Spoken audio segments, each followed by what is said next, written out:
مذہبی نقطہ نظر سے اللہ سبحانہ و تعالیٰ نے شیطان کو انسان کا سب سے بڑا اور کھلا دشمن قرار دیا ہے،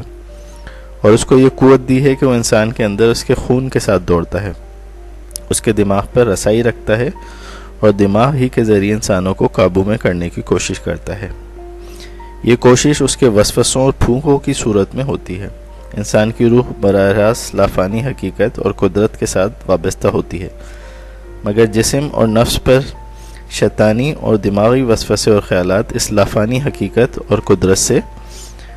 اور اس کے درمیان ایک حائل رکاوٹ ہوتے ہیں۔ دماغ میں اگر وسوسوں اور برے خیالات کو جانے سے روک دیا جائے تو صرف مثبت، خوشگوار، پاکیزہ خیالات آپ کی ہستی کو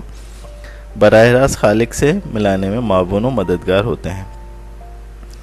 جب مولانا روم فرماتے ہیں کہ خالق کے قرب میں بڑی رکاوٹ نفس ہے، تو مراد انسانی جسم اور انسان کا جسمانی وجود ہے۔